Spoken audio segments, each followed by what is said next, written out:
Hello, everyone, and welcome back to the Jake's Take with Jacob Elyachar Podcast. I'm your host, Jacob Elyachar, the chief content producer and writer of jakestake.com, a pop culture entertainment news website. Before we get started, if you're listening to this on any of our streaming platforms or watching this on YouTube, please give us a 5-star rating and a like, and also subscription to our YouTube channel. I really appreciate it. I am so excited today because we have two radio hosts from iHeartMedia's KTU 103.5. You may also see them on Amazing Race 33, where they took home 5th place. And as of this recording, they have over 71,100 Instagram followers. Please let me welcome Lulu and Lala. Hey, you are on point. I love it. Thank you for having us. Excited to be here. Lulu Lala, it's a privilege to have you here. And also, I'm very excited to share this news. As of yesterday, we just received word that Jake's Take with Jacob Elyachar Podcast, the audio version, has over 5,000 total downloads. Wow! Congratulations. Glad to be part of it. Thank you so much to everyone who's downloaded an episode. It's an honor to have you listening, and to all my past guests, thank you so much. But this is all about Lulu and Lala, so thank you, ladies, so much for taking time out of your schedules to speak with me today. I feel very honored and privileged. Oh, you're so sweet. Jinx. It's going to be fun. It's going to be fun. Yes, we are here to answer whatever questions you may throw at us. Okay, so let's start with radio. So when did you guys get interested in radio, and how did that passion evolve into desire to pursue a career in the entertainment industry? Well, actually, it's quite funny because we actually started in television and kind of fell into radio. So when we were in college, we took TV and radio broadcasting, but the vision was to be on TV. And so we started interning at Univision here in New York City for the local news station. And then when our internship was up, our boss there said, hey, there's this new show coming out that Univision is producing. I think you girls should try it out. We also were doing an internship at TUN, which was the direct competition of MTVU. So we would do a lot of press junkets and red carpet interviews there as well. Right. So anyway, with this reality show, we auditioned for it. It was the equivalent of America's Next Top Model, but it was the Latin version. So we were casted for it. We only lasted a week. But then what was interesting is that the company, Univision, there's another show on there called El Gordo y la Flaca. It's like saying E!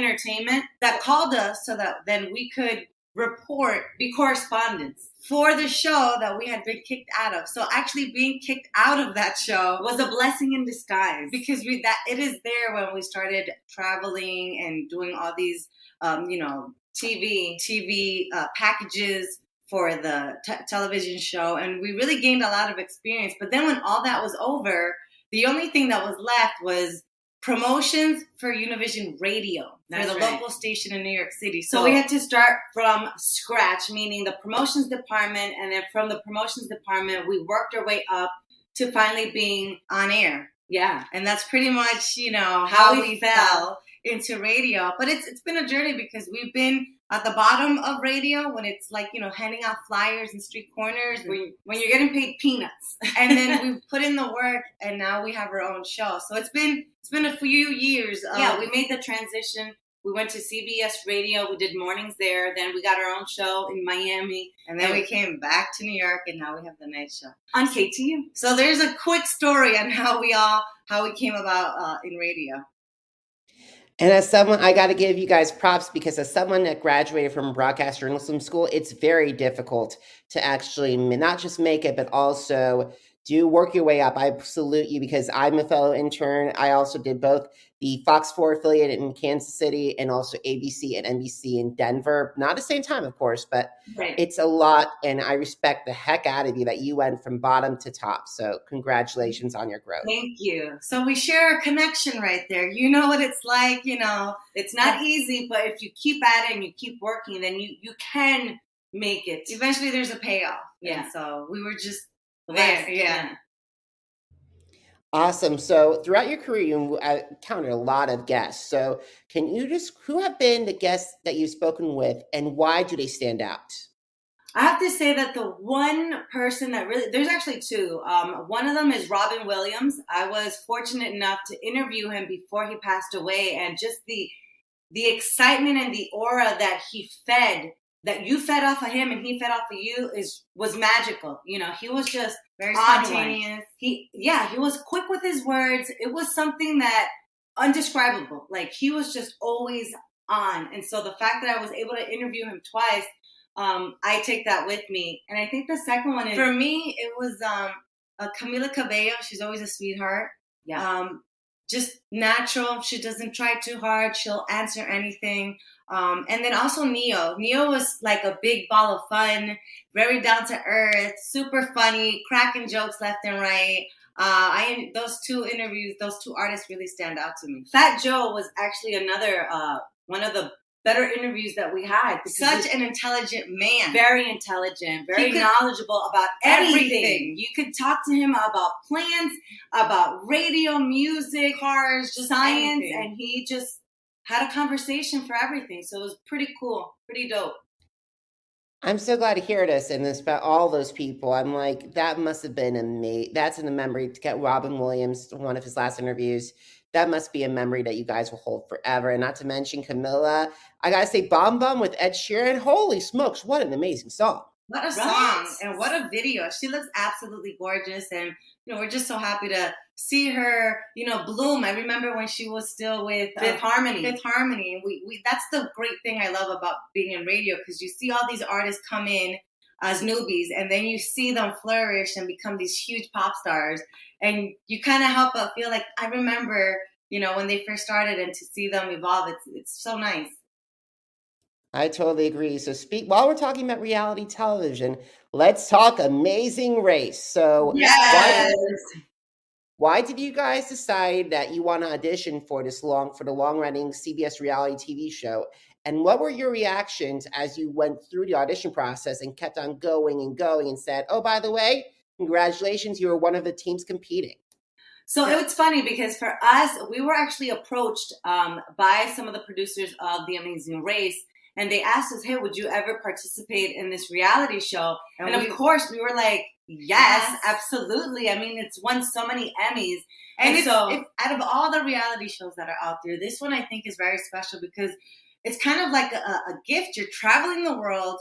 You're visiting these countries that perhaps you would never visit on a regular basis. Right. And then on top of that, you're doing things that you'd never think you'd do in life. You're testing yourself and seeing what are your limits, or you're proving to yourself that you can do this. And so the audition process was pretty dope. You know, you're talking in front of producers and you're just literally being yourself. And it is a little bit nerve-wracking because you don't really know what they're looking for. Yeah. So we were just being us. This is how we were. So we were just trying to be as cool, calm, as collected. What you see is what you get, right? Basically. And so when they told us that we had finally made the cut, we were so ecstatic.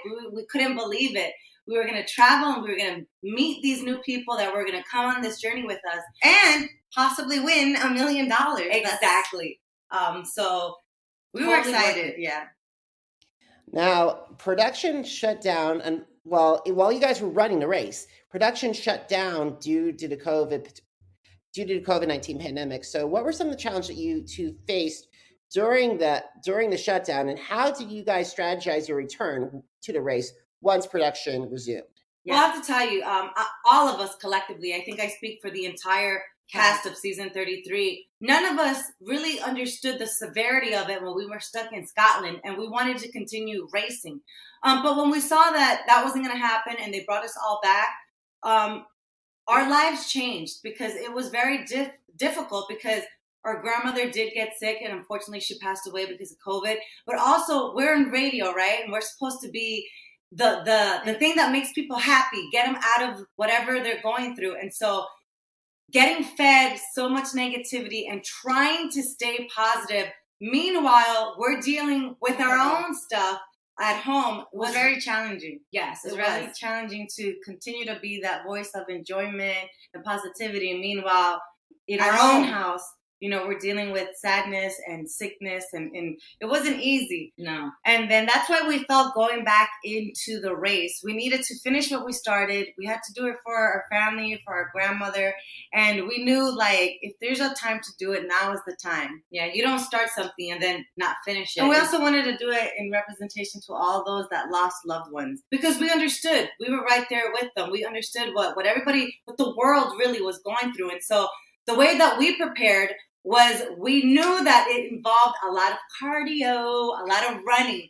So we brushed up on our running. We did a couple of weightlifting because our upper body strength is terrible. We memorized all the flags and the capitals. We learned how to say different things in different languages, like hello, help, north, south, hurry. Little words that you're going to need just to try and get by in case you're in other countries. And that's basically it. We also had a different mindset. Like, given everything that we had gone through in those 19 months, we're like, we're going to go back. We're going to run this race, but we're going to have fun. And we're not going to argue and make each other feel bad, because I feel like we did that in the first 3 legs of the race, and it didn't help us at all, as you all saw. So we went into it, let's just have fun and enjoy this experience, because Lord knows a lot of people try out and don't make it, and here we are blessed to have this opportunity. And I think you guys made your grandma proud and your family proud and your listeners proud throughout the race. Thank you. Thank you so much.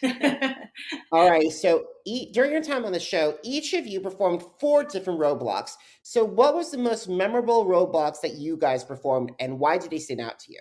Okay. For me, obviously it's the bungee jumping, something that I've always wanted to do. And I got to do it in Switzerland. And it's actually one of the highest bungee jumps in Europe. Mm-hmm. So for me to have done that is, it's a memory right there. I also enjoyed the fact of the bagpipes. I had to build the bagpipes, play a note with a full band. Like, that's something I would have never thought I would do that. And for me to have done that, it's a fun memory for me. I have to say that for me, Lulu, I did most of the hiking roadblocks, which is weird because Lala has a little bit more stamina than I do. So it would have made sense for Lala to have done that. But climbing Mount St. in Switzerland was breathtaking. The views, you can see the countries surrounding. And I did not think that I'd be able to climb that mountain so fast. And just to experience that and take in the sights was just amazing. And then I think the other roadblock was doing the canyon, which was also hiking. That was pretty fun because, we were hiking, but then you get to splash into water. The water was very clear, cold, but it was fun because I also got to zip line as well. So those are the 2 that really stood out for me. Yeah. It was more of the physical roadblocks. I always ended up with like the more mental, using your brain type of challenge. Paying attention to detail. Yeah. Believe me, I'm a severe acrophobic, afraid of heights. When you said zip line and you saw my eyes go up and my eyebrows go up when you mentioned bungee jumping off the tallest in Europe, I'm like, But that must have been, but like, these are memories that you will take with you with the rest of your life. 100%. Yeah, 100%. Lifetime of memories and experiences. And we bonded. We have a new family now. It's the Amazing Race family of season 33. And we're very protective of them. Like, every time we see we were talking to Kim and Penn earlier. We were talking to Dusty like 5 minutes ago, and in Arun and Natalia. We talked to everybody. Yeah. So we're just very, very connected. Awesome. So what were some of the lessons that you guys learned from your time on The Amazing Race to help you grow as people? Yes. So the main lesson, and I think I could speak for the both of us, is do not doubt yourself. We realized how much we doubt ourselves being on the race. Like, no reason. We second guess ourselves, and there's no reason. Like, we were just as capable as running the race as any other team that was on it. I mean, we came in top 5, not bad, ran 8 out of the 11 legs. So it's something that we are constantly more aware of now. Like, why do we have that negative aspect? Like, why do we perception of ourselves? Like, we're not going to be able to make it when we've made it thus far in our career. I don't know why we do that. I also learned that we have anxiety. Well, we've always known we have anxiety. We just never knew how well we deal with it when we don't think about it. Because it was kind of like something we dealt with, and I thought it was normal until I realized this isn't normal. This is not normal. We need to fix this. Yeah. But I think those two are the two main ones that stuck out to us. Yeah. And to just enjoy life, because you only have one life and you never know when it's your time. So just make the most of it, and don't even on bad grudges days on the silly things. You'll get over it. You'll move on. You'll find a solution, and that's that. Awesome. Now, for example, The Amazing Race is one of those shows that has an all-star season. So if they decide to revive the all-star season, would you two be excited to and the producer approach you, would you guys say yes? Absolutely. Without a doubt, we would definitely be at when do we leave? Yeah. That's how quickly. In fact, I haven't even unpacked my bag because I am ready to go at any minute. It was the best experience, and I highly recommend that if you're able to audition and you want to do it. Don't even think about it. Do not. Because it is about the $1 million, but it isn't, because if you don't win, you still do, because you gain a family of friends, and right? You've traveled the world, and you end up learning so much about yourself. So you end up winning at the end. What. I know it sounds kind of like cliche, but it's true. I mean, of course we wanted the $1 million, but we never had it. So it's not like we lost $1 million or that we owe $1 million. Right. Totally. So speaking of competing, CBS has announced that it's bringing MTV's challenge to the network, and where it's alleged that alumni from Survivor, Big Brother, Love Island, and Amazing Race are all going to face off. So if producers contacted you guys, would you be interested about competing on the show? Would you guys do it, or would you guys say, Absolutely. I would do it if the terms were right and if it wouldn't interfere with work. I would totally be down with it. Yeah, it seems like it's fun. It seems like it's definitely a challenging, maybe even harder than The Amazing Race. But we'd totally be down for it. 100%. Especially if we're able to see other familiar faces. Sure, why not? Awesome. So we got to start winding down our conversation. So what are your favorite social media platforms like Instagram, TikTok, YouTube, and why do they stand out? Okay. For me, it's Instagram. I'm always on Instagram. I love the fact that you can go through stories, you can see the posts. There's different ways of doing things now with Reels. So people get so creative, and Instagram is our go-to. We do have Twitter and we do have Facebook, the Facebook fan page, but we're slowly trying to get into TikTok. It's so hard to manage everything because there's also YouTube. But TikTok, we know, is the thing to be on right now. All these videos, even musicians are using their music for it. So promoting their music on TikTok. So we're slowly trying to get into it and understand it. It's just a lot, it's a lot, and we can't do it all. And we try to answer everyone back. I think we do have a TikTok account. I think there's only 3 videos posted there. Yeah, don't ask me how I got it up there. I was just fidgeting with it. But we're definitely trying to get on it and hopefully be more creative. this year. I mean, I know we're in March already, but we'll We're trying. Yeah, we'll start playing with it. Awesome. I commend you guys for doing TikTok because I haven't had the time or the desire to do TikTok. Right? There's just so much. You have TikTok, Snapchat, Facebook, Twitter, Instagram, Tumblr, YouTube. There's I'm sure there's a lot more out there, but it's very time consuming, and you can't spend your entire life on social media. You have to live life. So absolutely. And here's the thing. Stories are great, but memories are more priceless. Yes, 100%. That is well said. All right. So my second to last question is, if you guys had the opportunity to meet with fans who want to audition to compete on The Amazing Race, what advice will you share with them? Definitely pick up your cardio because you will be doing a lot of running. And if you're slacking and you're trailing behind, it will cost you the $1 million. So yeah, definitely make sure that you don't have to physically be like, world's strongest person, but you do have to have that cardio in you. I would also recommend stick shift driving. You have to master because you just never know. And finally, know your flags, know your countries. You should know at least a little bit of each country. I know there's a lot of them, but if you're training for this and this is something you really want to do, you should at least know the capitals and the flag. You should also know how to swim. And you should also know how to read a map. That's because you don't know if you're going to be self-driving. And so and also pack lightly. Very lightly. Because remember, anything you pack, it's what you have on your back and what you're running with. So if it's heavy, you're running with it. Exactly. So pack lightly, pick up your cardio, learn stick shift driving, know how to swim, and know how to read a map. I think that's the best advice. Pretty on point. All right, that's incredible advice for those Amazing Race fans. So, last question, are you ready? Yes. Okay, where can my audience find you, listen to your show, number one? Number two, where, if they haven't watched your season, where can they watch it? And then also, third and finally, how can they connect with you? Okay, so if you haven't seen The Amazing Race, you could stream it on right now at Paramount Plus. It's there. It's available. Yes. And if you want to listen to us on the radio, download the iHeartRadio app onto your smartphone.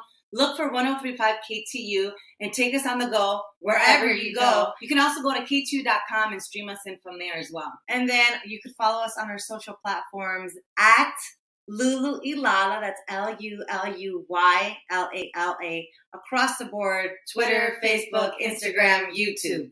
We also have a website, luluilala.com, and everything's up there. Awesome. So, guys, if you have missed an episode of the Jake's Take with Jacob Elyachar podcast, visit our channels on Apple Podcasts, Deezer, Google Podcasts, Spotify, Podcast Addict, Spotify, and Spreaker. Just type in Jake's Take with Jacob Elyachar, JAKESTAKE with Jacob Elyachar, JACOBELYACHAR. Are you on social media? Because I'm on social media too. Facebook, Instagram, Twitter, and YouTube. Jacob Elyachar, JACOBELYACHAR. Now, just to let you know, ladies, that jakes-take.com, the blog that started it all, is celebrating its 11th year this August. Yeah, congratulations. Thank you so much. Thank you so much, guys. And guys, you can find more articles and interviews with alumni from Survivor, Big Brother, America's Got Talent. And you can also check out my interviews with stars from America's Got Talent, Big Brother, The Challenge, Survivor. All those shows and also my music reviews are on the platform jakes-take.com. Now, if you are financially able to, please consider heading to PayPal to help keep jakes-take.com, my platform, up and running. I'm the guy that does all the editing, books all the guests, writes all the questions, and I would appreciate your help. If you're unable to, I totally understand, but please consider subscribing to social media and also downloading the podcast. Lulu, Lala, thank you so much for taking time out of your schedule to talk with me today. I really appreciate it. Let's do it again sometime. Absolutely. Thank you so much for having us. And congratulations on all your success. 11 years, 500,000 downloads. Good for you. Thank you very much. And guys, thank you so much for watching us. Thank you so much for listening to this. Until next time, have a great one, everybody. Goodbye. Bye.